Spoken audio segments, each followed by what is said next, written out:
इफ्तिखार उर रहमान साहब, मुल्तान के लोगों ने किस हद तक पार्टिसिपेशन किया है? मुस्लिम लीगी वर्कर्स ने, मुस्लिम नवाज़ की बहुत सी बातें आ रही हैं, लेकिन मुल्तान से जो टारगेट था उससे तो ज़्यादा लोग गए हैं, लेकिन कौन ज़्यादा ले गया और कौन सबसे पीछे रहा? हाँ शेख साहब, ये बड़ी अहम बात है, बड़ी ज़बरदस्त आपने बात की है। ज़ाहिर बात है पूरे पाकिस्तान में मुस्लिम लीग के जो वर्कर थे, उहदेदारान थे, टिकट होल्डर थे, एक महीने से जोर लगा रहे थे। आपके सामने ही है, बड़ी मीटिंग हुई, कोऑर्डिनेटर मुकर्रर हुए, बड़े कन्वेंशन हुए और गली मोहल्लों में यूसी लेवल तक कन्वेंशन हुए, सब लोगों को मोटिवेट किया गया। पता है, हाँ बताया आगे बात बता रहा हूँ मुल्तान से पहले मैं थोड़ा सा आपको ना इसका वो बताना चाहता हूँ कि देखें, एक वक्त था जब नून लीग लाहौर का गढ़ था, मतलब लोग कहते थे कि ये लाड़काना है। एक बात माने, वहाँ नून लीग की पोजीशन वीक हुई है। इससे बड़ा इवेंट तो नून लीग का कोई नहीं था। ये इतना बड़ा इज्तिमा और नवाज शरीफ के आने की तैयारियां, मेरे ख्याल में लाहौर के लोगों ने मुस्लिम लीग को मायूस किया है। वो अब नून लीग का उस तरह गढ़ नहीं रहा जिस तरह वो पहले क्लेम करते थे। अब वो मेरे ख्याल में ये जो किला था या चमेले का जो तख्ते लाहौर था, वो पीटीआई ने छीन लिया है। अब आपके दूसरे सवाल देखिए, इसका नतीजा सुने।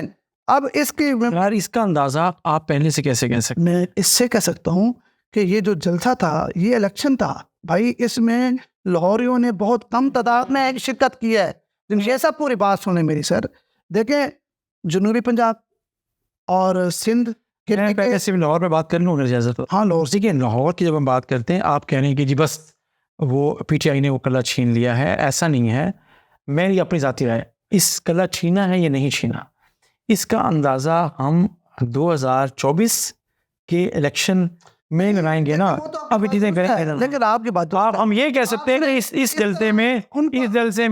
जलसे में मुस्लिम नवाज की क़यादत को जो तवक्को थी कि लाहौर भी निकलेगा, लाहौर उस तरीके से नहीं निकला। देखिए, ये क़यादत को जो तवक्को थी, लेकिन आम पाकिस्तानी जो लाहौर से बाहर बैठे हैं, वो भी तो ये देख रहा है कि भाई जिस तरह ये लाहौर नून लीग का गढ़ था, अब क्या हो गया है। मतलब आप ये कह रहे हैं कि मुस्लिम लीग नवाज की जो सियासी ताकत है उसने वो कमजोर कर दिया है, पर पीटीआई ने इस में ये साबित हुआ है। चले हम अपने टॉपिक की बात आते हैं। मुल्तान की टॉपिक तो यही है, मुल्तान की तरफ आते हैं ना। देखिए, हमने बात मुल्तान की है।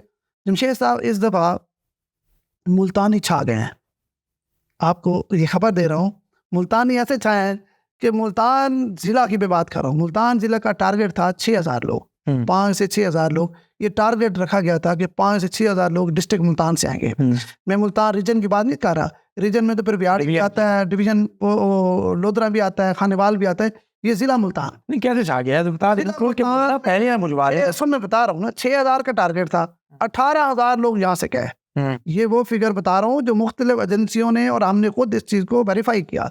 18000 लोग मुल्तान से वापस पाकिस्तान कोई वापस नहीं आया। बड़ी सख्ती थी। अच्छा चले, बड़ी वापस कोई नहीं आया। 18000 लोग गए। पहले नंबर पे कौन सा ये बड़ा लेकर गया और सबसे आखिर में कौन? मैं बताता हूँ। देखिए, नंबर 1 पे राना इकबाल सिराज है ना।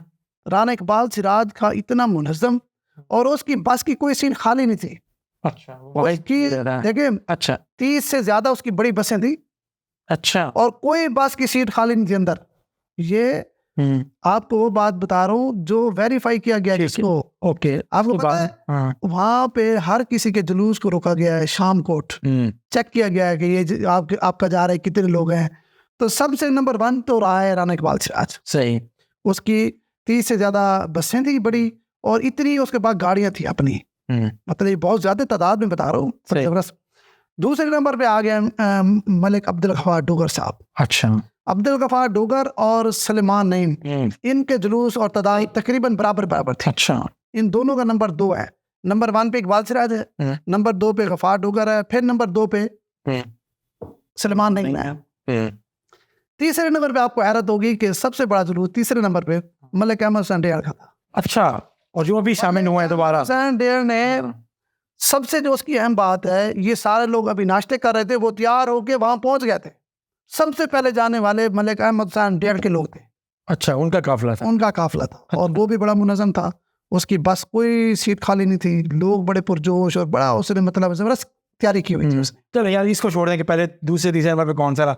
लेकिन मुझे दिलचस्पी ये है और हमारे व्यूअर्स को भी दिलचस्पी ये होगी कि इनमें से सबसे कम लोग कौन सा रंगवा लेकर गया है। ये बड़ा मुश्किल सवाल है और बड़ा ना मेरे ख्याल में बड़ी अजीब बात है। आप जो हंस रहे हैं ना, मुझे समझ लग गई ये कौन है। नहीं देखे, नहीं मुझे पता लग गया आप नहीं मुझे पता लग गया, मुझे पता लग गया, मैं पहचान गया। मेरी बात सुने, मुस्लिम लीग मुल्तान की किसी तहसील का सुनते रहे।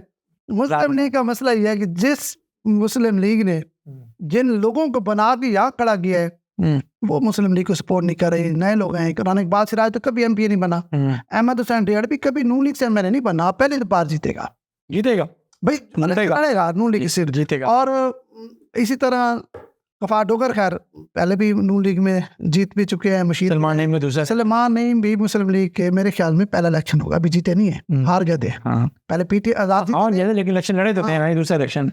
ये अहम बात है कि साबिक वफाकी वजीर, पुराने पार्लियामेंटेरियन जावेद अली शाह साहब, आपको पता है बड़ा नाम है जावेद अली शाह का, नवाज शरीफ के बड़े करीबी साथी हैं, पुराने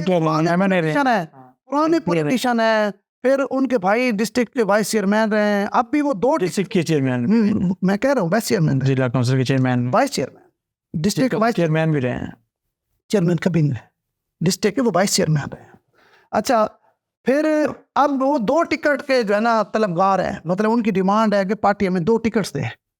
ठीक है, सारी बात एमएनए मांगते हुए, एमपीए मांगते हुए, मुझे नहीं पता किसके लिए मांगते, लेकिन वो सबसे कम सिर्फ 4 बसें लेके जा सके।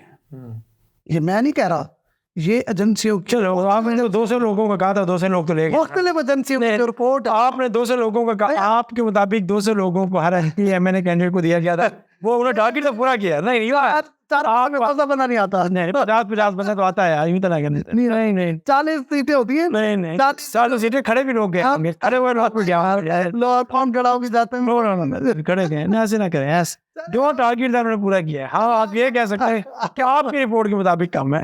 बहरहाल एक बात है, मुल्तान के लोगों ने, फिर मैं बात कर रहा हूँ, मुल्तान के लोगों ने इस दफा जो है ना बाजी जीत ली है। मुल्तान मेरे ख्याल में शायद गुजरांवाले से भी लोग आए होंगे, लेकिन डिस्ट्रिक्ट मुल्तान में मुझे इतनी तवक्को नहीं थी इतने लोग जाएंगे।